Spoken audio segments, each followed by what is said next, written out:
الحمدللہ رب العالمین والصلاة والسلام علی سید الانبیاء والمرسلین اللہم صلی علی سیدنا و مولانا محمد وعلی آلہ واصحابہ وبارک وسلم وصلی علیہ۔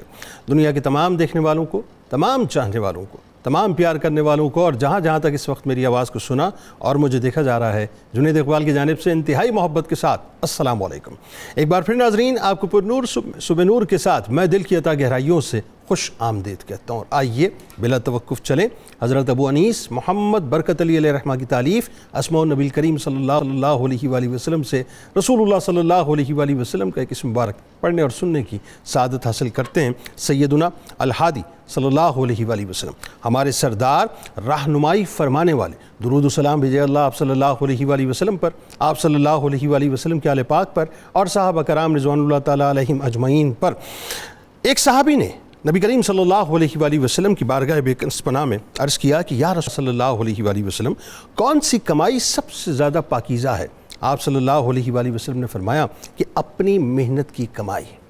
ناظرین، آج فرسٹ میں ہے، لیبر ڈے ہے، تو آج انشاءاللہ بہت اہم موضوع کسب حلال اور مزدوروں کے حقوق پہ بات کریں گے صاحب، باقی اللہ خیر کرے۔ ایک بات تو بڑا کیٹیگوریکل آپ سمجھ لیجئے، اور یہ بات ایسی ہے ناظرین کہ اس کو اگر آپ کیٹیگرائز نہیں کریں گے تو پھر زندگی آپ کی ایسی ہے کہ آپ نے گزار دی ہے۔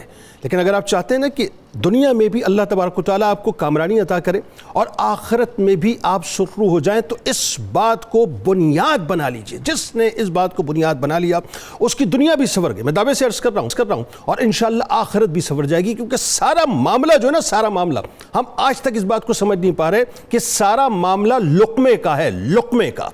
یہ جو لقمہ حلال اور لقمہ حرام ہے نا ناظرین، ہماری زندگی میں اس کی اس قدر اہمیت ہے کہ لقمہ نسلوں میں برکت کا باعث بھی بن جایا کرتا ہے، اور یہی لقمہ نسلوں کی بربادی کا سبب بھی بن جایا کرتا ہے۔ جی ہاں جناب، یعنی یہ لقمہ ایسا ہے صاحب کہ یہ لقمہ ایمان کو جلا بھی دیتا ہے، یہ لقمہ ایمان کو جلا بھی دیتا ہے، اور یہ لقمہ ایمان کو جلا بھی دیتا ہے۔ یہ دونوں، بس ان فرق کو سمجھ لیجئے ناظرین، کہ اگر اس فرق کو آپ سمجھ گئے تو آپ کی زندگی بہت آسان ہو جائے گی۔ معاملہ یہ ہے کہ آج دنیا کی اس دوڑ دھوپ کے اندر، اس تک و دو میں کہ جہاں ہمیں بہت بہترین سی گاڑی چاہیے، بڑا لیوش لائف اسٹائل چاہیے، بہت بڑا سا بنگلہ چاہیے صاحب، پروٹوکول چاہیے، آگے پیچھے گارڈ چاہیے، یعنی زندگی پر آسائش اور پر تعیش چاہیے، اس کی تک و دو میں، اس دوڑ میں ناظرین ہم نے اس باریک سی لکیر کو ختم کر دیا ہے جسے آپ حلال اور حرام کی لکیر کہتے ہیں۔ نتیجہ یہ نکلا صاحب کہ زندگی کی بظاہر جو یہ مادہ پرستی کی زندگی ہے صاحب، اس کے اندر ہمیں آسائشیں تو بہت ساری مل گئی ہیں، لیکن وہ جو ذہنی سکون ہے، وہ جو قلبی سکون ہے، وہ جو روحانی سکون ہے، وہ جو اولادوں کی فرمانبرداری ہے، وہ جو گھر کے اندر بیماریوں کا نہ ہونا ہے، وہ جو عزت اور توقیر کا معاملہ ہے، وہ جو دنیا کے اندر نیک نامی کا معاملہ ہے، وہ جو آخرت کے اندر ممتاز ہونے کا معاملہ ہے، ہم نے ان تمام باتوں کو رون کر رکھ دیا، اور نتیجہ کیا نکلا ہے کہ آج ہمارے گھروں کے اندر بیماریاں آ چکی ہیں، آج ہمارے گھروں کے اندر ناچاکیاں آ چکی ہیں، آج ہمارے گھروں کے اندر اولادوں کی صورت میں نافرمانیاں آ چکی ہیں۔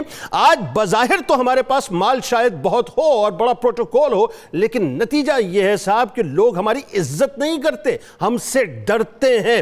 ہم نے دنیا کے عوض میں اپنی آخرت کو داؤں پر لگا دیا ہے۔ یہ لقمہ اتنا اہم ہے صاحب کہ اس کو اگر آپ نے سمجھ لیا تو سارا مسئلہ حل ہو جائے گا۔ پرابلم کیا ہے؟ ایک شخص ہے، میں ایک مثال دے کے بات کرتا ہوں، آپ اس کے بارے میں سسپینڈ کرتے ہیں، پوری عمر اس نے گزاری، اور صاحب اس نے ایک 5 کروڑ روپے کی گاڑی رکھی ہوئی ہے، 50 کروڑ روپے کا بنگلہ رکھا ہوا ہے، 2-3 ارب روپیہ اس کے پاس جو ہے بینک میں موجود ہے۔ اس نے سمجھا کہ یہی صحیح طریقہ تھا کہ جس کے ذریعے سے میں زندگی میں سٹیٹس بناؤں، اور اس نے 2 نمبر سارے کام کیے زندگی کے اندر۔ وہ غلط ہے اپنی جگہ، ہاں وہ غلط ہے۔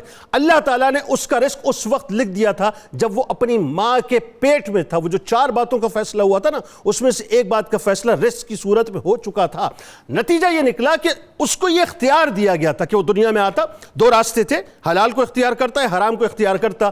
اس نے حرام راستے کو اختیار کیا اور یہ سمجھا کہ یہی اصل راستہ، اور جو آج میں نے کمایا ہے وہ اس راستے کے ذریعے سے مجھے ملا ہے، ورنہ نہیں ملتا۔ یہ سوچ ہی ناظرین غلط ہے، کیونکہ رزق ماں کے پیٹ میں لکھا جا چکا تھا، انسان کو ملنا وہی تھا جو اس کے مقدر میں لکھا گیا تھا۔ دو راستے دیے تھے، اگر وہ حلال کا چناؤ کرتا تب بھی یہ رزق اس کو ملتا اور اتنا ہی بینک بیلنس، یہی لیوش لائف اسٹائل ہوتا۔ اس نے کیا یہ کہ حرام کو جو ہے وہ چن لیا، اللہ تبارک و تعالیٰ نے جو ہے پھر ظاہر اس کو اس راستے پر لگا دیا، یعنی قدرت نے اس کو جو اس نے چاہا اس راستے پر لگا دیا۔ اب میں آپ کو بتلاتا ہوں، نبی کریم صلی اللہ علیہ وآلہ وسلم فرماتے ہیں کہ فرائض کے بعد حلال روزی حاصل کرنا فرض ہے، اور ایک اور حدیث پاک میں آتا ہے کہ اس سے بہتر کوئی کھانا نہیں جو آدمی اپنے ہاتھوں سے کما کر کھاتا ہے۔ اور وہ جو میں بات آپ سے عرض کر رہا ہوں نا کہ یہ جو معاملہ ہے حلال کا اور حرام کا، یہ بنیادی طور پر اتنا اہم ہے کہ نبی کریم صلی اللہ علیہ وآلہ وسلم کی اس سلسلے میں بہت ہی واضح طور پہ حدیث ہے کہ سرکار علیہ السلام نے فرمایا کہ اے لوگو، اللہ سے ڈرو اور اچھے طریقے سے روزی طلب کرو، اس لیے کہ کسی شخص کو اس وقت تک موت نہیں آئے گی جب تک اس کے نصیب میں جتنی روزی لکھی گئی ہے وہ اسے حاصل نہ ہو جائے۔ اس لیے اللہ سے ڈرو اور اچھے طریقے سے روزی طلب کرو، جو حلال ہے اسے لے لو اور جو حرام ہے اسے چھوڑ دو۔ یعنی فیصلہ ہمارے اختیار میں ہے کہ ہمیں راستہ کون سے چننا ہے، ورنہ روزی تو اللہ تعالیٰ نے لکھ دی ہے، جو لکھ دی گئی ہے وہ آخری نوالا انسان پورا کر کے اس دنیا سے جائے گا۔ اب آپ مجھے بتائیے صاحب، اگر میں حرام راستے سے پیسہ کما رہا ہوں، میں نے کما لیا، نتیجہ پتہ ہے آپ کو کیا نکلے گا؟ آخری حدیث پاک پیش کر رہا ہوں، نتیجہ یہ نکلے گا کہ سرکار علیہ السلام فرماتے ہیں کہ وہ جسم جنت میں داخل نہیں ہوگا، جس کی پرورش حرام غذا سے ہوئی ہو۔ بس جو ملنا ہے وہ ملنا ہے، فیصلہ آپ کے ہاتھ میں ہے کہ صحیح کا اختیار راستہ کرنا ہے یا غلط راستے کا اختیار کرنا ہے۔ آغاز کرتے ہیں، ہماری شخصیات موجود ہیں، یقیناً کسی تعارف کے محتاج نہیں۔ پہلی شخصیت ممتاز عالم دین جناب مفتی ارشاد حسین سعیدی صاحب تشریف فرمائیں۔ دوسری شخصیت ممتاز عالم دین جناب علامہ محمد احمد برکاتی صاحب تشریف فرمائیں، اور تیسری شخصیت ممتاز اسکالر جناب بشارت اللہ ملک صاحب ہمارے ساتھ تشریف فرمائیں۔ تینوں احباب کو السلام علیکم اور خوش آمدید۔ آغاز کرتے ہیں، چونکہ ظاہر ہے لیبر ڈے ہے 1 مئی، اور سب سے پہلے لوگوں کو ذرا یہ ایک اوور ویو دیجیے، اور یہ بہت ضروری ہے۔ I don't know کیوں لوگ سمجھ نہیں پا رہے کہ کسب حلال کا معاملہ کتنا امپورٹنٹ ہے، اس کی فضیلت، اس کی اہمیت قرآن اور حدیث کی روشنی میں ذرا یہاں سے آغاز کیجیے، اور اس کی جو دنیاوی اور اخروی فوائد ہیں ذرا اس پہ بھی بات کیجیے۔ بہت شکریہ جنید بھائی۔ دیکھیے، آج ہم کثرت کے پیچھے بھاگتے ہیں اور مقدار کو ہی سب کچھ سمجھتے ہیں، جبکہ قرآن مجید، احادیث مبارکہ، حضور نبی اکرم صلی اللہ علیہ وسلم کی سیرت مطہرہ، اس سے جو کچھ ہمیں ایمان کی گائیڈ لائنز ملتی ہیں اس کے مطابق مقدار جو ہے وہ معنی نہیں رکھتی، بلکہ اس کا حلال یا حرام ہونا جو ہے اصلاً وہ اللہ تعالیٰ کی بارگاہ میں معنی رکھتا ہے۔ ہم اس وقت اپنی عملی زندگی کو دیکھتے ہیں، اور آپ نے بہت اس کا فکر انگیز انداز میں نقشہ کھینچا ہے کہ ہم کس طرف چلے جا رہے ہیں بغیر سوچے سمجھے۔ ہمیں سوچنا ہوگا، اگر ہم اپنی زندگی کو دیکھیں تو ہم ساری زندگی کی جو سرگرمیاں ہیں نا، ان کو ہم نے ضرورت کے تابع کر لیا ہے، جبکہ ضرورت کے تابع کرنے سے انسان ہمیشہ راستے سے ہٹ جاتا ہے۔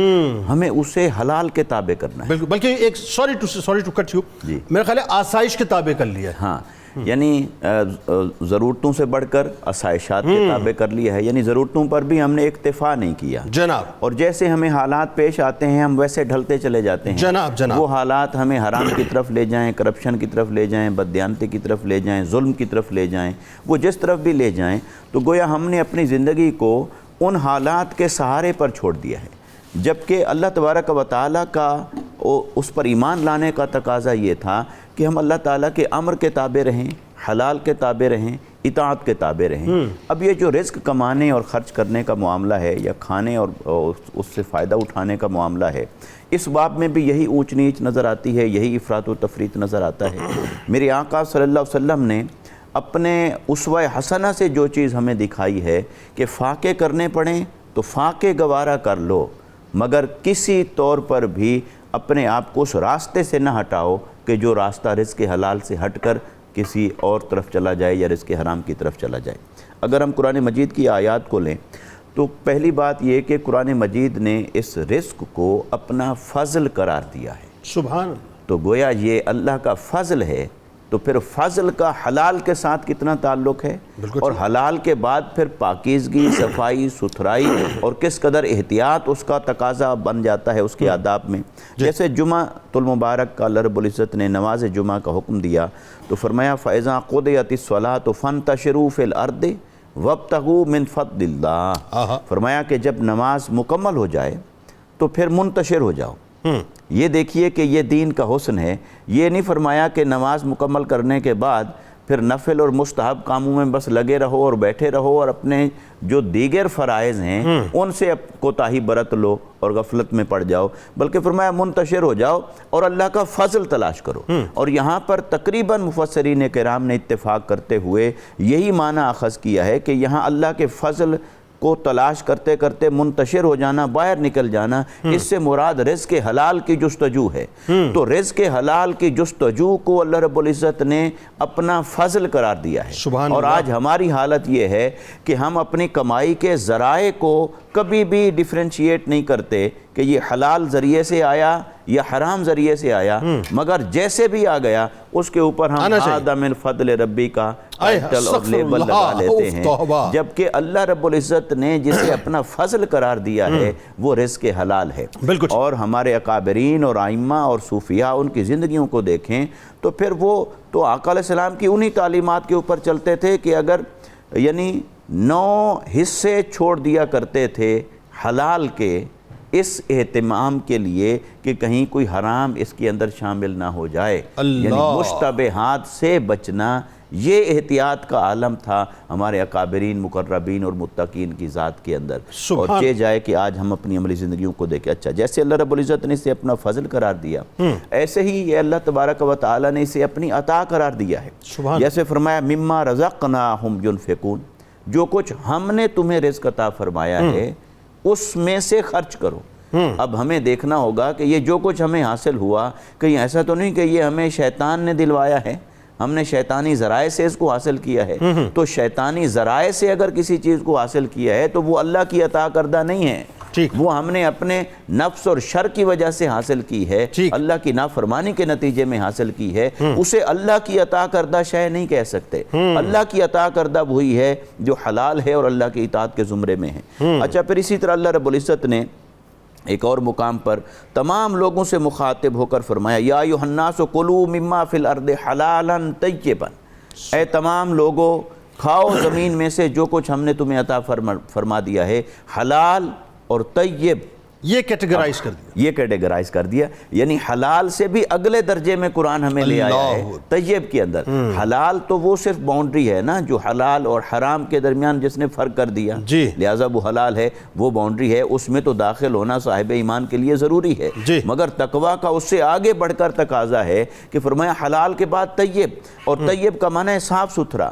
آج ہم بیٹھے ہیں جس لیبر ڈے کے حوالے سے، یوم مزدور کے حوالے سے، یقیناً اللہ تبارک و تعالی نے جیسے اس کی تعلیمات دی ہیں، دیکھیے کیا ہم اپنے اس ذمہ داری میں، فرض کی ادائیگی میں کیا اتنے ویجیلنٹ ہوتے ہیں کہ ہم اس کو طیب بنا سکیں، اپنی کمائی کو طیب بنانے کے حلال بنانا کجا طیب، تو وہ بڑی سپرلیٹو ڈگری ہو گئی۔ تو لہٰذا قرآن مجید اور احادیث مبارکہ سے ہمیں جو بات پتہ چلتی ہے وہ یہ کہ اپنی روزی کو، اپنے رزق کو، اپنے لقمے کو، اپنے مال کو، اپنی چیزوں کو ہر حال میں حلال بھی رکھنا ہے، طیب بھی رکھنا ہے، پاکیزہ رکھنا ہے۔ بالکل ٹھیک ہے۔ علامہ صاحب بڑی خوبصورت مفتی صاحب نے تمہید اس وقت فرمائی ہے۔ اب امت کا حال یہ ہو چکا الا ماشاء اللہ کہ ہائے دنیا ہائے مال، اور اس میں کوئی تخصیص نہیں، جیسے حدیث پاک میں آتا ہے کہ وہ وہی زمانہ آئے گا کہ لوگ اس بات سے ماورا ہو جائیں گے جس کا مفہوم یہ ہے کہ حلال راستے سے پیسہ آ رہا ہے، حرام راستے سے۔ لیکن پریکٹیکلی سرکار علیہ السلام نے اور ان کے صحابہ نے، ان کے غلاموں نے کر کے بتایا کہ عملی مظاہرہ کسب حلال کا ہوتا کیا، کس طرح سے۔ تو ذرا وہ تھوڑی سی چند ایک واقعات ضرور بتائیں، شاید ہو سکتا ہے ہماری آنکھیں کھلیں۔ بسم اللہ الرحمن الرحیم، یا ایھا الرسل کلوا من طیبات، صدق اللہ العظیم۔ اللہ تعالیٰ نے نظام کائنات کو چلانے کے لیے دنیا میں ایک دوسرے کے ساتھ باہم پیوست رہ کر، ایک دوسرے کے ساتھ معاونت کر کے زندگی کو خوب سے خوب تر بنانے کی طرف خصوصی توجہ دلائی ہے۔ اور معاشرہ کا جو لفظ ہوتا ہے اس کا مطلب ہی ہوتا ہے کہ باہم مل جل کر ایک دوسرے کے ساتھ معاملات طے کرتے ہوئے زندگی کا وقت گزارا جائے. اور جب ہر کوئی شخص اپنی اپنی حدود کے اندر رہ کر چلتا ہے تو یہی معاشرے کا ایک حسن ہوتا ہے اور اسی سے پیار و محبت فروغ پاتا ہے, اور یہی اصل میں دنیا کو آباد کرنے کا اللہ تعالیٰ کا ایک مقصد ہے. درست. تو پھر فرق رکھا, اللہ تعالیٰ نے رزق کو تقسیم کیا, یہ اپنی مرضی سے کیا, کسی کو کم دیا کسی کو زیادہ دیا, باقی تو اس کے ظاہری اسباب اور ذرائع ہیں. جس طرح آپ نے انٹرو میں کہا کہ یہی معاملہ ہے کہ آپ نے رزق آپ کا مقدر ہو چکا ہے, حلال کر کے لینا یا حرام کر کے, یہ آپ کی اپنی مرضی ہے. تو اب اسی ضمن میں اللہ تعالیٰ نے ایک دوسرے کا ہمیں حاجت مند بنا دیا کہ اگر مزدور نہیں ہوگا تو نہ کوئی انڈسٹریل ہولڈر بن سکے گا, نہ کوئی جاگیردار بن سکے گا, اور نہ ہی کوئی بڑا بزنس مین بن سکے گا. کہ بزنس مین کو بزنس مین بنانے میں جہاں اس کا سرمایہ ہے تو اس سے کہیں زیادہ مزدوروں کی محنت اور خون پسینہ شامل ہوتا ہے. درست, ٹھیک ہے. تو اگر یہ لوگ نہیں ہوں گے تو پھر مزدوروں کے گھر کا بھی چولہا نہیں چلے گا. ایک دوسرے کے ساتھ ایک دوسرے کو حاجت مند بنا دیا گیا. اب یہی چیز اللہ تعالیٰ نے اپنے انبیاء کرام علیہ الصلوۃ والسلام رسول عظام کو عطا فرمائی اور ارشاد فرمایا کہ اے رسولان عظام آپ پاکیزہ رزق میں سے کھاؤ. تو پاکیزہ رزق کی جو حضور علیہ الصلوۃ والسلام نے بذات خود وضاحت فرمائی اور ابھی ہو رہی تھی طیبات کے حوالے سے آپ نے بڑی خوبصورت بات کہی کہ حلال سے اوپر سپرلیٹو ڈگری ہے, اور وہی اللہ تعالیٰ نے اپنے انبیاء کرام علیہ السلام کو اختیار کرنے کا حکم عطا کیا. جہاں تک حضور علیہ الصلوۃ والسلام کی یا دیگر انبیاء کی اور صحابہ کرام کی بات کریں تو یہ چیز اسلام کا حسن ہے کہ جو کہتا ہے اس پہ پہلے عمل کر کے دکھایا جاتا ہے. تو انبیاء کرام علیہ الصلوۃ والسلام کو ہم دیکھتے ہیں تو ہمیں نظر آتا ہے کہ حضرت سیدنا آدم علیہ نبینا علیہ الصلوۃ والسلام کھیتی باڑی کا کام کیا کرتے تھے جناب. ہمیں یہ نظر آتا ہے حضرت سیدنا ادریس علیہ الصلوۃ والسلام کپڑے سیا کرتے تھے. حضرت سیدنا نوح علیہ الصلوۃ والسلام ایک بڑھئی کا کام کیا کرتے تھے, لکڑی بنانے کا کام کیا کرتے تھے. حضرت سیدنا ابراہیم علیہ الصلوۃ والسلام بھی کھیتی باڑی اور جانوروں کو چرانے کا معاملہ کیا کرتے تھے جناب. حضرت سیدنا داؤد علیہ الصلوۃ والسلام آپ زرہ لوہے کی اس کو تیار کر کے فروخت کیا کرتے تھے. تو خود حضور علیہ الصلوۃ والسلام نے ایک اور چیز بڑی خوبصورت ارشاد فرمائی کہ اللہ کے ہر نبی نے اپنے ہاتھ کے ساتھ محنت کر کے کھایا ہے, اور فرمایا کہ میں بھی اسی طرح کرتا ہوں.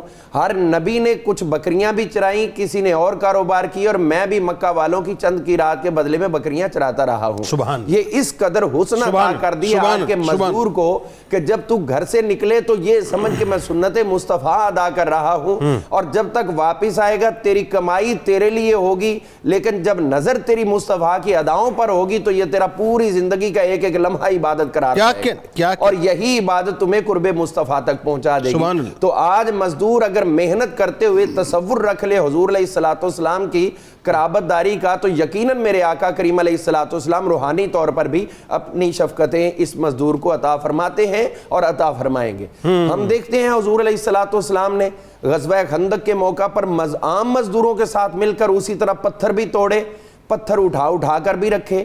مسجد بننے کا مرحلہ ہو تو بھی آپ مزدوروں کے ساتھ شانہ بشانہ ہمیں نظر آتے ہیں. اگر یہاں تک کہ سفر کوئی درپیش آئے تو 2 3 4 لوگوں کو اگر ایک سواری ملی, حضور نے بھی وہی اختیار کی, اور جس طرح وہ اپنے ٹائم پہ دورانیے پہ پیدل چلتے تو حضور بھی اسی طرح پیدل چل کے دکھایا کرتے تھے. جہاں تک ہم دیکھتے ہیں حضور علیہ الصلوۃ والسلام کے صحابہ اکرام کو تو وہ بھی اس رنگ میں رنگے ہوئے نظر آتے ہیں. حضرت سیدنا عبداللہ بن مسعود رضی اللہ تعالیٰ عنہ آپ بکریاں چرایا کرتے تھے, اور یہ 6 نمبر پر اسلام قبول کرنے والی عظیم شخصیت ہے. حضرت سیدنا سعد بن ابی وقاص رضی اللہ عنہ, حضرت زبیر بن عوام, حضرت سعد بن ابی وقاص رضی اللہ تعالیٰ عنہ زرہیں بھی بنایا کرتے تھے, زمینداری بھی کیا کرتے تھے, اور بھی آپ نے وقت کے ساتھ ساتھ کئی کام کیے.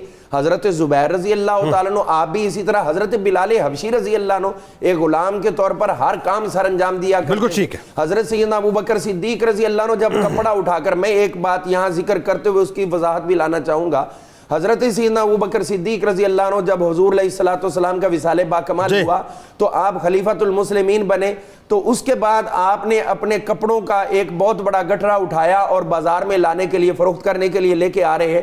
تو یہاں پہ حضرت عمر فاروق رضی اللہ نے واپس مڑوایا کہ اگر آپ ذریعہ معاش میں پڑیں گے, فکر معاش میں, تو پھر مملکت کے کام کون چلائے گا. تو آپ پھر واپس پلٹے ہیں, اور وہاں پر شورا نے آپ کی ایک تنہا روزینہ مقرر کی.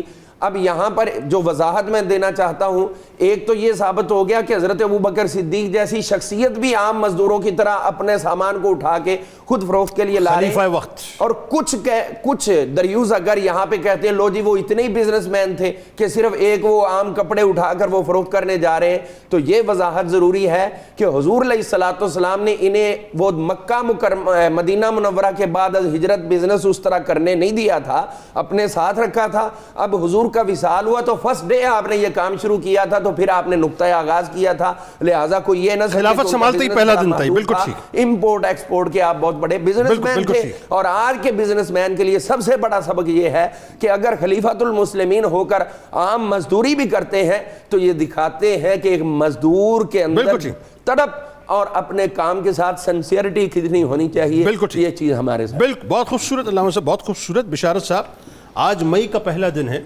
آج کا دن مزدور کا دن ہے. ظلم و ستم کے مد مقابل حوصلہ جمہور کا دن ہے. تو ذرا یہ بتلائیے، یہ جو پاکستانی مزدور کی ہم بات کرتے ہیں، وہاں پہ جب ویسٹرن ورلڈ میں آپ دیکھتے ہیں صاحب تو ایک باقاعدہ تحریک کا آغاز ہوتا ہے، ہزاروں جانیں چلی جاتی ہیں، لیکن پاکستانی مزدور تو اسلامی جمہوریہ پاکستان کے ٹائٹل کے نیچے ہے نا. 1450 برس پہلے بتلا دیا گیا تھا.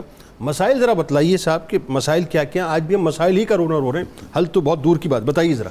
مسائل بڑے ہیں، لیکن ان میں ایک مسئلہ جو ہمارے معاشرے کا ہے کہ ہر وہ بندہ جو ہاتھ سے کام کرتا ہے اور یا وہ تھوڑے پیسے کماتا ہے اس کو ہم اچھی نظر سے ہی نہیں دیکھتے. یہاں آپ ذرا گاؤں کے حالات دیکھ لیں. یہ جتنے انہوں نے بیان کیے انبیاء کے پیشے اور صحابہ کے پیشے اور امام ابو حنیفہ کا پیشہ، وہ کپڑا بنتے تھے اور ہم اس کو اپنے معاشرے میں جلہا کہتے ہیں اور اس کو ریڈیکیول کرتے ہیں، مذاق اڑاتے ہیں، اس کو ایک گھٹیا ذات کہتے ہیں. خیر یہ بات آپ نے کہی کہ اپنے اصل وجہ مزدور کے حالات خصوصاً پاکستان میں خراب ہونے کی وجہ ہے کہ ہم اس کو ایک اچھی نظر سے دیکھتے ہی نہیں ہیں. وہ ڈگنیٹی آف لیبر جو ہے نا، وہ ہے اس کو مزدور کو عزت دینا ہے. اور عزت آپ اس وقت دیں گے جب آپ کو احساس ہوگا کہ اگر آپ کو یہ کام کرنا پڑ جائے تو آپ کو لگ پتا جائے. میں اپنے بچوں کی تربیت خاک میں نے کرنی تھی، لیکن کوشش کی کہ گرمیوں میں اپنے اے سی کی گاڑی میں بچوں کو بٹھا کے لے کے جا رہا ہوں تو مزدور دھوپ میں، گرمی میں، پسینے میں، بغیر کپڑے کے اوپر کام کر رہا ہے تو میں وہ گاڑی روک دیتا تھا اور میں ان سے کہتا تھا دیکھو اس کی کیا حالت ہے اور ہم کتنے کمفرٹیبل بیٹھے ہیں. So they are to be respected. جب تک ہم ریسپیکٹ کی طرف نہیں جائیں گے نا اتنی دیر تک بات بنے گی نہیں.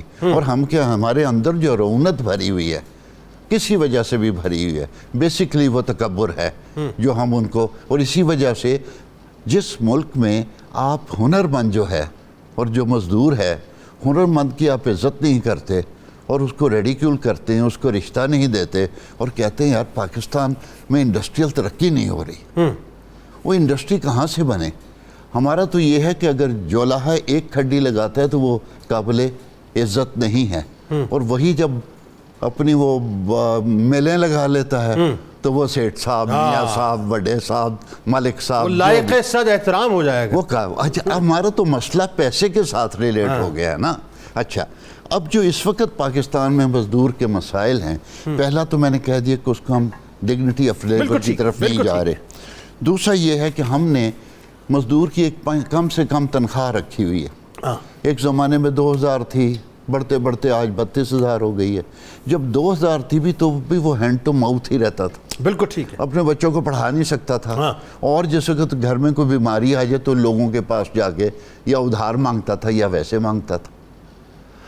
ابھی 32,000 میں بھی یہی حال ہے. اس لیے یعنی اس وقت منیمم ویج جو ہے وہ کیا ہے؟ 32,000 روپے. اچھا 32,000 میں 32,000 روپے تو وہ بجلی کی نظر ہو جاتا ہے. اوہ 32,000 بجلی کے بل کی نظر ہو جاتا ہے. اور کئی لوگوں نے کہا کہ جی مجھے اب لوگ بھی 32 دے نہیں رہے. ایک بندہ تو رو رہا تھا کہ میرا 26,000 بل آ گیا. بتائیے. اور 25,000 میری تنخواہ ہے. بتائیے. اچھا دوسرا ایک مسئلہ یہ ہے کہ ابھی ذہنی مزدور جو ہے جس کو ہم مزدور میں لاتے نہیں ہیں ویسے، ان کے ساتھ جو حالات ہوتے ہیں، وہ ایک ٹیچر کے بارے میں مجھے پتا چلا کہ اسے اسکول سے نکال دیا گیا. اور یہ کسی مدرسے کی بات نہیں کر رہا، انگلش میڈیم ہائیلی چارج جو بڑی فیس لینے والے، ٹھیک ہے، انہوں نے اس کو نکال دیا۔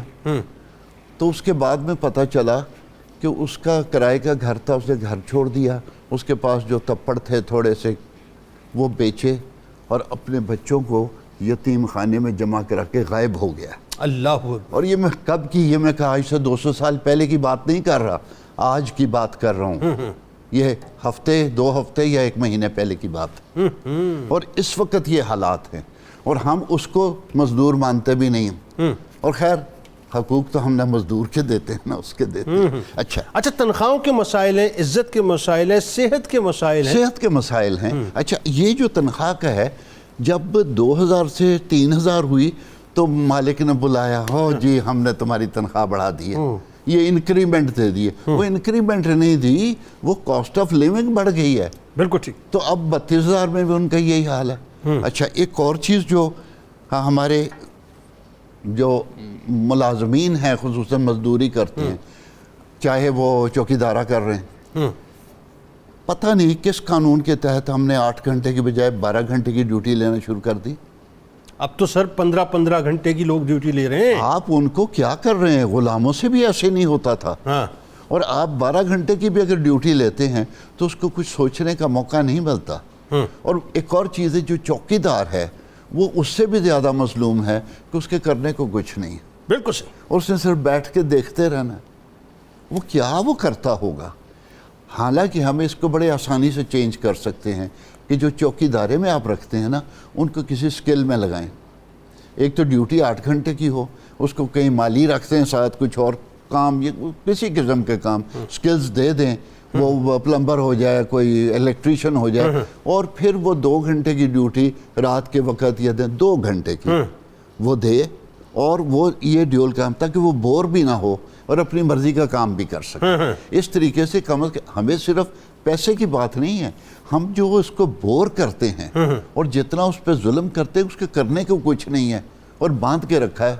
اور پھر جن کی ڈیوٹی 12 گھنٹے کی، وہ کھڑے ہو کے، آپ دیکھ لیں یہ سوسائٹیوں میں جو مزدور جو چوکیدار ہیں یا وہ کھڑے ہو کے کرتے ہیں، ان کو کرسی بھی نہیں دی جاتی۔ بالکل، وہ کوٹھیوں والے محلے والے کو دے دیں کرسی، دوسری بات ہے، لیکن سرکار جو سوسائٹی کے لوگ ہیں وہ اس کو کرسی۔ اصل میں مجھے لگتا ہے کہ یہ جو سرمایہ دارانہ سوچ ہے نا، وہ آج بھی اس معاشرے سے ختم نہیں ہوئی۔ وہ جو جاگیردارانہ وڈیرانہ سوچ ہے، بڑھ گئی ہے، وہ بڑھ گئی ہے۔ بلکہ آپ دیکھیے، یہ جو بات ابھی آپ کر رہے تھے تو مجھے ایک دم کلک ہوا کہ 32,000 روپے تو ظاہر ہے گورنمنٹ نے منیمم ویج رکھی ہے نا، لیکن اگر آپ پرائیویٹ کمپنیز میں دیکھیں، اداروں میں دیکھیں، تو آپ کو پتہ ہے 18,000 20,000 22,000 جہاں بندہ ٹوٹ جائے وہاں توڑ لیا کرتے ہیں، رکے ہوئے ہیں، کوئی سٹینڈرڈ ہی نہیں، اور گورنمنٹ کا اس پہ کوئی کراس چیک بھی نہیں ہے۔ اور نتیجہ یہ نکلتا ہے کہ بڑے بڑے ایم بی ایز جو ہیں بیچارے مطلب گھوم رہے ہیں اس وقت سڑکوں کے اوپر، تو آدمی کہتا ہے سب کچھ بھی مل تو رہا ہے، کم از کم اس سے بہتر یہ تو نہیں کہ میں ہاتھ پھیلاؤں کسی کے آگے۔ ایم بی اے پاس ایک بچی کو میں ملا،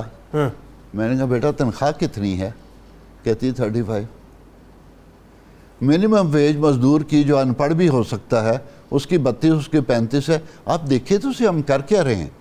اور جو ٹیچر کے ساتھ ہم نے کیا ہوا ہے، اسکول ٹیچر خصوصاً، اس کو ٹھیک کرنا بہت ضروری ہے کہ اسکول ٹیچرز کی سنتا بھی کوئی نہیں، اور چونکہ ایبنڈنٹلی اویلیبل ہیں، آپ کو کوئی ایشو نہیں ہوتا اسکولوں کو، وہ 1 منٹ میں باہر نکالتے ہیں۔ ایک اور چیز، ایک اور ایریا ہے گھریلو ملازم۔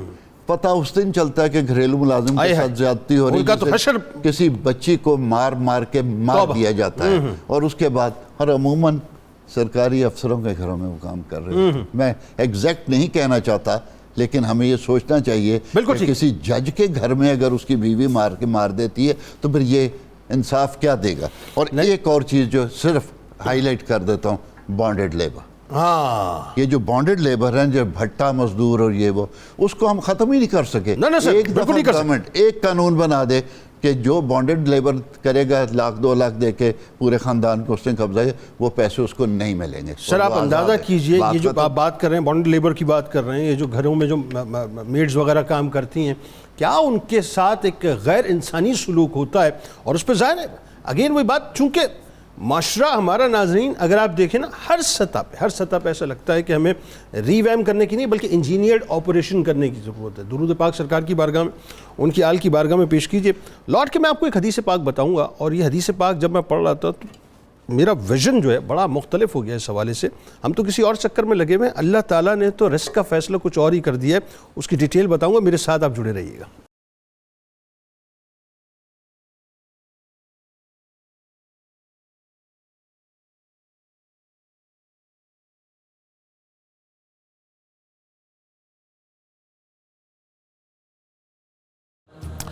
جناب ایک بار پھر میں آپ کو خوش آمدید کہتا ہوں. آج 1 مئی ناظرین, مزدوروں کے حوالے سے, ان کے حقوق کے حوالے سے بات ہو رہی ہے, اور اس سے زیادہ اہم ترین موضوع جو ہے وہ کسب حلال کا ہے. کسب حلال پہ ہم بات کر رہے ہیں. دیکھیں میں ایک حدیث پاک آپ کے سامنے رکھتا ہوں. یہ مسلم شریف کی حدیث ہے, 6730 نمبر اس کا ہے.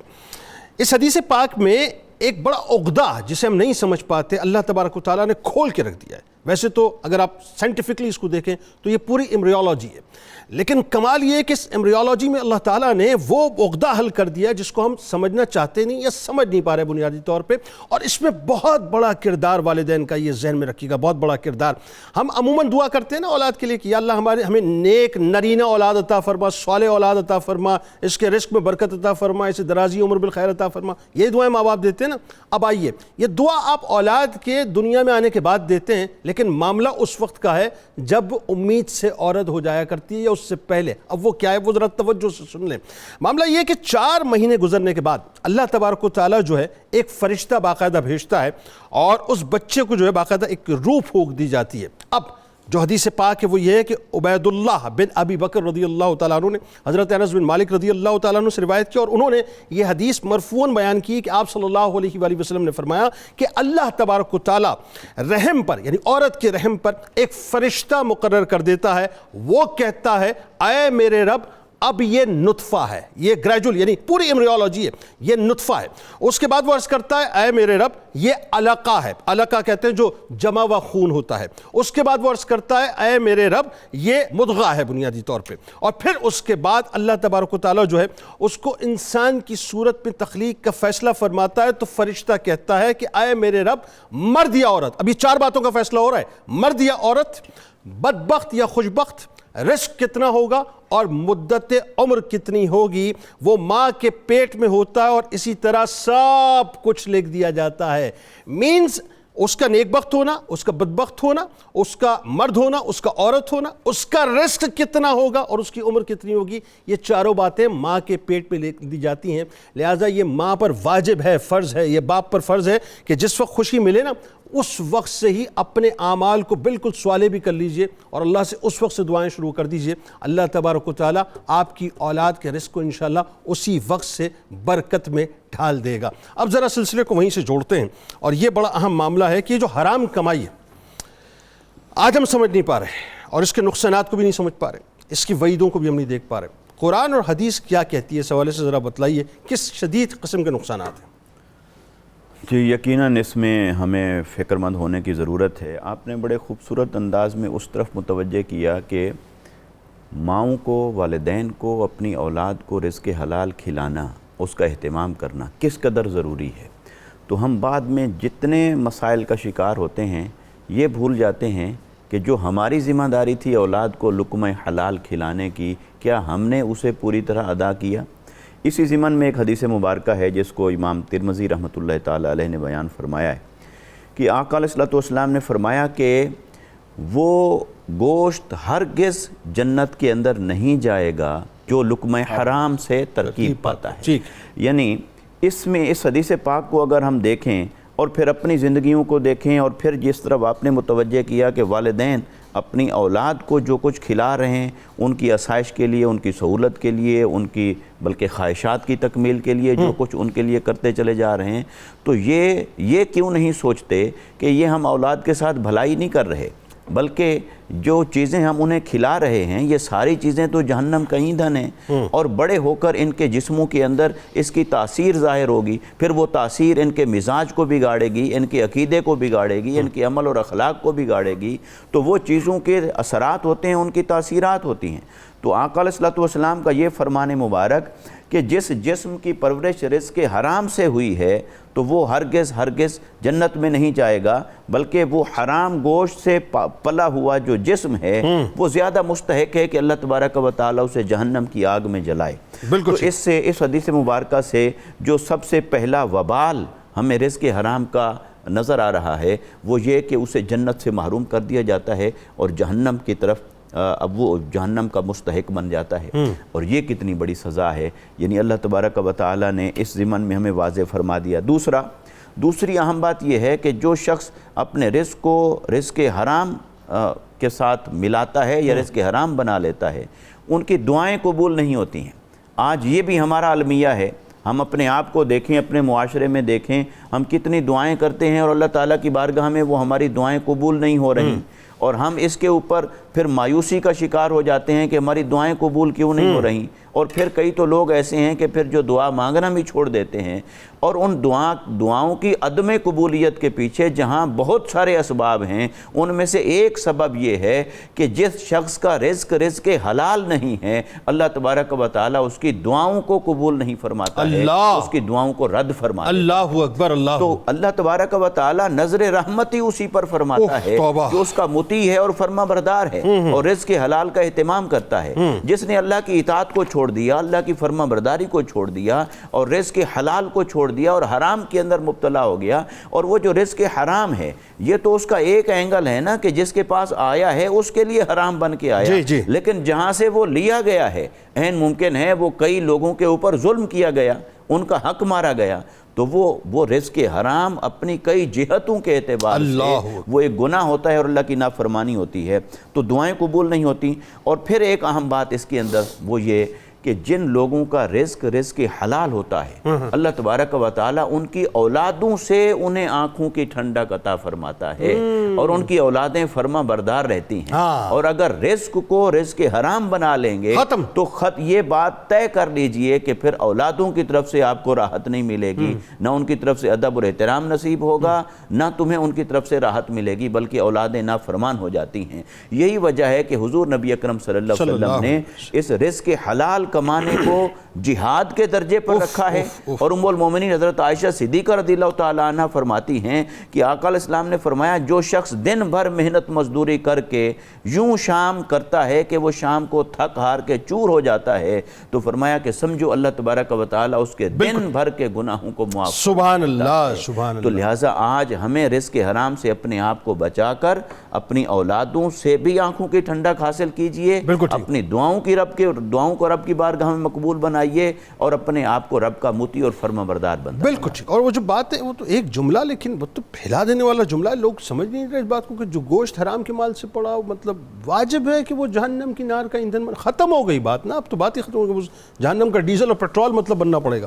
اچھا جی، اب آئیے ذرا مزدوروں اور ملازمین کے حقوق کی بات کرتے ہیں۔ ویسے تو ظاہر ہے برسہ برس سے بات ہو رہی ہے، اللہ کرے کہ لوگوں کو سمجھ آ جائے کہ کتنا اہم ترین معاملہ یہ، یعنی جس کے ہاں وہ کام کر رہے ہیں، خاص طور پہ میں بات عرض کر رہا ہوں کہ جن اداروں میں مزدور کام کرتے ہیں، جن انڈسٹریز میں مزدور کام کرتے ہیں، آجر کے کیا کیا فرائض ہیں ایک بات، اور اگر خدا نہ خواستہ وہ جو آجر ہے وہ اگر ایکچولی جو ہے اپنا فرائض پورے نہیں کرتا تو پھر کتنی شدید ترین اس کی پکڑ ہوگی، بتلائیے ذرا۔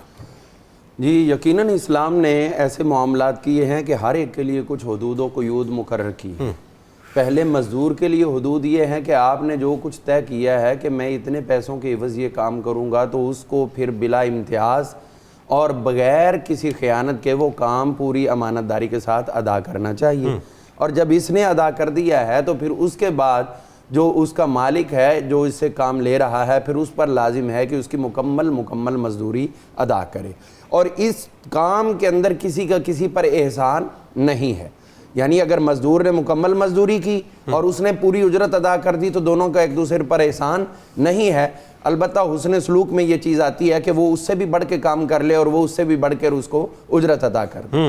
جہاں تک ہے اس بات کا تعلق کہ ان کے حقوق کیا ہیں، اسلام نے یقیناً مزدور کو بہت سے حقوق ایسے عطا کیے ہیں جو یورپ نے اور امریکہ نے شکاگو کے بعد بے شمار مزدوروں کا خون بہنے کے بعد دیے، اور اسلام نے اس وقت اپنے آغاز کے اندر ہی ان کو وہ حقوق عطا کر دیے کہ جو کسی عمل کا رد عمل نہیں تھے، بلکہ ان کو ان کا حق دلانے کے لیے اللہ تعالیٰ نے حقوق عطا کیے ہیں۔ ان میں سے پہلی بات جو حضور علیہ الصلوۃ ارشاد فرماتے ہیں کہ آپ مزدور کو اس کی اجرت ادا کرو قبل ان یجف عرقہ، اس کا خون، اس کا پسینہ خشک ہونے سے پہلے یعنی یہ اس کا حق ہے کہ اس کا پسینہ، ادھر اس نے کام مکمل کر دیا ہے، اب اس کا کام مکمل کرو کہ اس کو پوری مزدوری ادا کر دو۔ اب اسی طرح ہم دیکھتے ہیں، وہ تو آپ کی اپنی ایک تقسیم ہے کہ آپ کیا کرتے ہیں، روزانہ کی اجرت ہے یا ماہانہ اجرت ہے یا ہفتہ وار ہے یا گھنٹوں کے اعتبار سے، وہ ایک الگ بات ہے، وہ جتنا طے ہے اسی کے مطابق ہی پھر اس کو ادا کیا جائے، اس کو تاخیر نہ کی جائے، یہ اس کا حق ہے کہ اس کو اس کی اجرت دی جائے۔ جہاں تک اگلے حق کی بات ہے تو حضرت عبداللہ بن عمر رضی اللہ عنہ، حضرت ابو ذر غفاری رضی اللہ عنہ، ہم ان صحابہ اور دیگر کی زندگی دیکھتے ہیں تو ہمیں یہ بات نظر آتی ہے کہ وہ جیسا لباس خود پہنتے تھے ویسا لباس اپنے ملازموں کو، غلاموں کو پہناتے تھے۔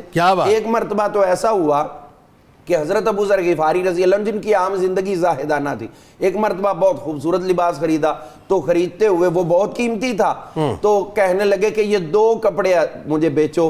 تو وہ کہنے لگا حضرت یہ ایک ہی آپ مشکل سے لے رہے ہیں اور دوسرا کیوں؟ آپ نے فرمایا یہ اپنے غلام کو پہناؤں گا۔ انہوں نے کہا غلام اور آپ آقا برابر ہو گئے؟ تو فرمایا نہیں، حضور علیہ الصلوۃ نے فرمایا تھا اطعموہم ما تطعمون، جو تم کھاتے ہو وہ انہیں کھلاؤ، البسوہم ما تلبسون، جو تم خود پہنتے ہو ان کو وہی پہناؤ۔ تو آپ جو کھانا اپنے لیے پسند کرتے وہی اپنے مزدوروں کو کھلاتے، اور جو پہننا اپنے لیے پسند کرتے وہی ان کو پہناتے۔ حضرت سیدنا عمر بن عبدالعزیز رضی اللہ عنہ، آپ آرام فرما تھے، آپ کی ملازمہ پنکھا جھل رہی تھی اور جھلتے جھلتے وہ لیٹ گئی، اس کی بھی آنکھ لگ گئی، اور جیسے آنکھ لگی ادھر آپ کی آنکھ کھلی تو دیکھا کہ اس کے ہاتھ میں پنکھا ہے اور وہ سو رہی ہے۔ آپ نے اس کے ہاتھ سے پنکھا لیا اور خلیفۃ المسلمین ہونے کے باوجود اس کو پنکھے سے ہوا دینے لگا۔ اللہ! جب وہ اٹھی تو گھبرا گئی، فرمایا تم بھی انسان ہو میں بھی انسان ہوں، مجھے آرام کی ضرورت ہے تو پھر تجھے بھی اسی طرح۔ سبحان اللہ! بی بی فضہ سلام اللہ علیہا کا دیکھیں نا، سیدہ کائنات باریاں باندھی، کیا بات ہے۔ تو اسی طرح ہم دیکھتے ہیں کہ جب یہ معاملات کر دیے جائے، اب ان کے اوپر اگر سختی کرتے ہو ناجائز، تو اسلام اس کو بھی قطعاً کسی قسم کا حق دینے کے لیے تیار نہیں ہے، وہ عمل کسی کا بھی ہو اس کو بد عمل ہی قرار دیا جائے گا۔ حضرت ابو مسعود رضی اللہ عنہ، آپ نے بکریاں تھی، ایک لونڈی ملازمہ مقرر تھی، اس کی غفلت کی وجہ سے بھیڑیا ایک بکری اٹھا کر لے گیا، آپ گئے اور ایک تھپڑ مارا زور سے غصے میں، ظاہر ہے جس کام کے لیے رکھی گئی تھی اس میں ایسی سستی کر دی کہ اب اس کا متبادل نہیں تھا نا، اب نہ وہ بکری دوبارہ زندہ ہو کے آ سکتی تھی نہ ان کو مل سکتی تھی، تو انہوں نے تھپڑ مارا تو پیچھے آواز آئی، ابو مسعود ایک اور ذات ہے جو تم سے بھی طاقتور ہے، تم نے اپنی طاقت کا یہ فائدہ اٹھایا تو وہ طاقت کہیں ایسا نہ ہو کہ تمہیں اس کی بڑی سزا دی۔ تو گھوم کے دیکھا تو آقا کریم علیہ السلام اور آپ کے چہرے پہ اس ملازمہ پہ سختی کی وجہ سے انتہائی دکھ اور کرب کے آثار تھے۔ جب انہوں نے حضور کا چہرہ مقدسہ اس رنگ میں دیکھا تو فوری طور پر عرض کرتے حضور میں نے اس کو آزاد کر دیا، نہ آزاد کرتے ویسے ہی اس کو معاف کر دیتے، کچھ رقم دے دیتے، کھانا دے دیتے تو یہ بھی بہتر تھا۔ آخری بات عرض کرنا چاہوں گا کہ ان کے حقوق کے اندر یہ بات رکھ دی گئی ہے، حضور علیہ السلام نے جو صحیح بخاری کے اندر 3 افراد کی بات کی ہے کہ 3 کی طرف سے میں آگے ان کا وکیل بن کے کھڑا ہوں گا، وہ تیسرا فرد کون ہے؟ قیامت کے دن جب ان کا کیس چلے گا، فرمایا وہ مزدور جس کے ساتھ جو اجرت طے کی گئی اور اس کو ادا نہ کی گئی، تو قیامت والے دن اس مزدور کا وکیل بن کر اللہ تعالیٰ کے دربار میں میں پیش ہوں گا اور میں عرض کروں گا کہ یا اللہ اس شخص نے اس مزدور کی اجرت ادا نہیں کی۔ تو اس سے بڑھ کے اور وعید کیا ہوگی کہ جس کا کلمہ طیبہ پڑھتے ہو وہی آپ کے خلاف وہاں اللہ تعالیٰ کے حضور استغاثہ پیش کریں اور سزا دلوانے کا آپ کو باعث بنا دیں۔ تو پہلے بتا دیا کہ القاسب حبیب اللہ، یہ تمہارے پاس جو پھٹے پرانے لباس میں پھر رہے ہیں نا، یہ معمولی نہیں ہے، یہ اللہ کے حبیب۔ بالکل ٹھیک، اور جو باتیں آپ کر رہے ہیں نا، ان باتوں کو سلمان احمد صدیقی صاحب نے چند مصروں میں پرو دیا ہے کہ زندگی کی آسائشوں سے تو بلا کا دور ہے، زندگی کی آسائشوں سے تو بلا کا دور ہے، افسوس بے سر و سامان آج کا مزدور ہے، جو عمر بھر دوسروں کی دکان چمکاتا رہا، جو عمر بھر دوسروں کی دکان چمکاتا رہا، دیکھو تو اس کا گھر کتنا بے رونق بے نور ہے، صنعتوں کا پہیہ تیرے دم سے ہی رواں ہے، صنعتوں کا پہیہ تیرے دم سے ہی رواں ہے، آجر اس احساس سے مگر غافل ضرور ہے۔ وہ جو آپ بات کر رہے تھے اس وقت، عزت سے اپنے کنبے کی دال روٹی کے لیے عزت سے اپنے کنبے کی دال روٹی کے لیے میرا جفاکش دوہری مشقت کے لیے مجبور ہے. مہنگائی بڑھتی ہے خودرو پودے کی طرح. آج دیکھ لیجیے نا کیا صورتحال ہو گئی ہے, ڈے بائی ڈے مہنگائی بڑھتی چلی جا رہی ہے کہ مہنگائی بڑھتی ہے خودرو پودے کی طرح. اجرت کا مگر بڑھنا بھلا کس کو منظور ہے. وصفی گر آج حق نہ ملا تو پھر کب ملے گا. آج ہی تو امید ہے, آج ہی تو دور جمہور ہے. اب ذرا یہ بتلائیے بشارت صاحب, جو بڑی ہی ایک اہم ترین بات ہے کہ مزدوروں کے لیے اگین وہی بات, کوئی لا, کوئی قوانین, ظاہر ہے اتنے سارے قوانین موجود ہیں, اتنے سارے لاز کی ہم بات کرتے ہیں, لیکن اگین وہی بات ہے, امپلیکیشنز نہیں ہیں, امپلیکیشنز نہیں ہیں. اور میرا خیال ہے کہ مجھے ایسا لگتا ہے, میں مایوس تو نہیں ہوں, لیکن مجھے مستقبل قریب میں کوئی ایسی بات نظر بھی نہیں آتی ہے الا یہ کہ کوئی انقلاب بپاؤ. تو کیسے آسانیاں پیدا کی جائیں, کیا اقدامات کیے جائیں, بتلائیے ذرا. ایکچولی ہم میں سے ہر بندہ خود سوچے جو مزدوروں سے مزدوری لے رہا ہے, جو ان کو پے کر رہا ہے, کہ وہ ان کو کہاں آسانی دے سکتا ہے. اور وہ آسانی ہے کہ وہی بات کہ ایک تو ان کو ٹائم پہ ان کی یہ جو ہے نا وقت پہ پسینہ سوکھنے سے پہلے, یہ بھی بہت بڑی وہ فیور ہے.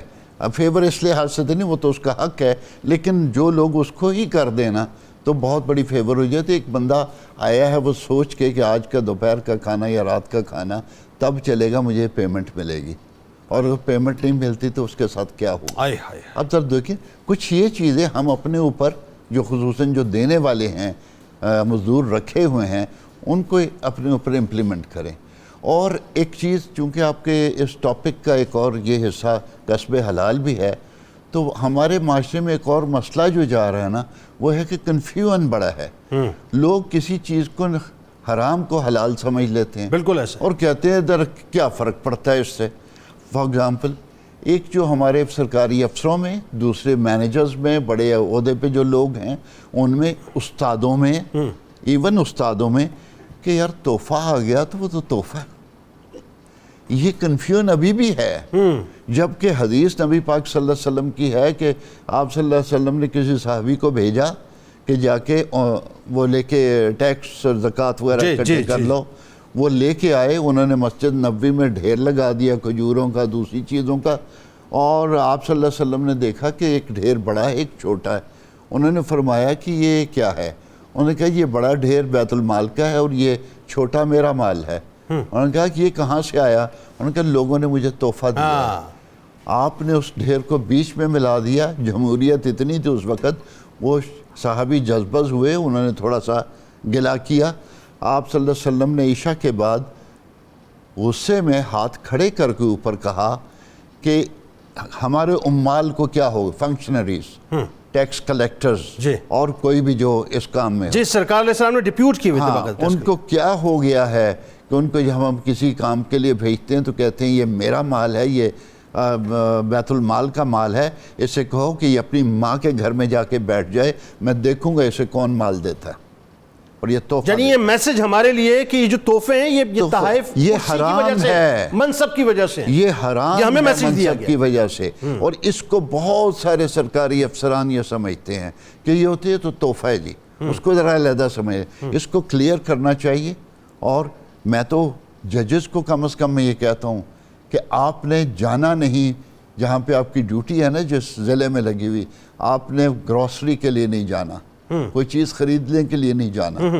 اگر چلے جاؤ تعارف نہیں کرانا, اگر کسی کو پتہ چل جائے اس سے ڈسکاؤنٹ نہیں مانگنا, اسے کہنا نہیں کہ سستا کر دے, جو قیمت ہے دے کے آ جاؤ. یعنی بات اوورال, یہ صرف میں آپ کو بتاؤں اوورال, اگر آپ دیکھیں کوئی بھی شخص ہو جو حکومتی منصب پہ ہو اسے ظاہر ان پروٹوکولز کا خیال رکھنا چاہیے. لیکن ایک جو بڑی اہم ترین بات ہے, استاد کو بھی رکھنا چاہیے, جو بھی اوپر کی پوزیشن. اچھا, میں جو اس حدیث پاک کی پرسپیکٹیو میں سمجھنا چاہ رہا ہوں کہ مزدور کی مزدوری اس کا پسینہ خشک ہونے سے پہلے اس کو ادا کر دو. یہ حدیث پاک صرف اب ہم دیواروں پر والز پہ جو بڑی بڑی لکھی ہوئی دیکھتے ہیں, ان تمام اداروں میں بھی کہ جہاں پر مطلب مزدور کے ساتھ ظلم ہو رہا ہوتا ہے, مزدور کے ساتھ زیادتی ہو رہی ہوتی ہے, مطلب پیسہ بھی لوگوں کو روک روک کے مل رہے ہوتے ہیں, سیلری بھی روک روک کے دی جا رہی ہوتی ہے. یہ ان کی اسٹریٹجی ہوتی ہے. یہ خصوصاً جو کنسٹرکشن ورکر ہوتے ہیں نا مزدور, ان کو ہفتے کی یا 2-4 دن کی ان کی مزدوری روک لیتے ہیں اور ان کو نہیں دیتے. پوچھو بھی آپ کیوں نہیں دیتے ان کو ٹائم پہ, کہتے ہیں یہ کل آئے گا نہیں. بھئی تم اس کے مالک ہو, تم کیسے کہہ سکتے کل ضرور آئے؟ اور یا یہ کہ اس کو دبا کے رکھو تو ذرا میری بات مان کے چلے گا. جب ہے کہ جو کسی کا حق ہے اس کے حق ادا کرو ٹائملی.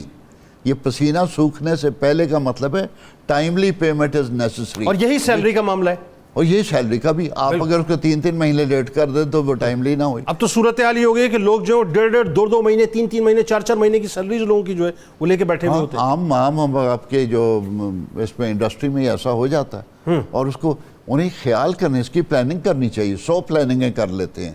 اپنے بیٹے کی شادی پہ 1 ارب روپیہ خرچنے کی پلاننگ ہو جاتی ہے, لیکن مزدور کی مزدوری یا تنخواہ دینے کی پلاننگ نہیں ہوتی کہ آپ اپنے پاس پہلے سے اس بالکل. ایک جملہ بس, وقت ختم ہو گیا. جی حضرت سیدنا عمر بن عبدالعزیز رضی اللہ عنہ کا ایک قول میں اس پہ آپ کی بات کو تقویت دینے کے لیے لانا چاہوں گا کہ آپ نے بائی آرڈر یہ بات کہی تھی کہ کسی سرکاری ملازم کو کوئی تحفہ ملتا ہے تو میرے نزدیک وہ رشوت ہوگا, ہاں اور میں اس کی سزا دوں گا. بالکل ٹھیک ہے. تو یہ اس لیے دیکھنا چاہیے بالکل ٹھیک ہے. ناظرین, اللہ تعالیٰ بس ہمیں عقل سلیم عطا کرے, اور بات یہ ہے کہ ہمیں وہ ایمان کی جو مضبوطی ہے وہ بھی عطا فرما دیں, اور ہمیں یہ سمجھ آئے کہ اللہ تعالیٰ نے اگر ہمیں مقام اور پوزیشن دی ہے تو ہم اپنے ماتحت لوگوں کا خیال رکھیں, چاہے وہ ہمارے گھر کی میڈ ہے, چاہے وہ ہمارے انڈسٹری میں کام کرنے والا شخص ہے. آئیے ذرا اپنی روح سے تجدید عہد وفا. لا یؤمن احدکم حتی اکون احب الیہ من والدہ وولدہ والناس اجمعین. اللہ تعالیٰ آپ کا, ہمارا, ہم سب کا, پاکستان کا, امت مسلمہ کا, خاص طور پہ غزہ کے رہنے والوں کا حامی و ناصر ہو. آمین. پاکستان کا مطلب کیا؟ لا الہ الا اللہ محمد رسول اللہ صلی اللہ علیہ وسلم.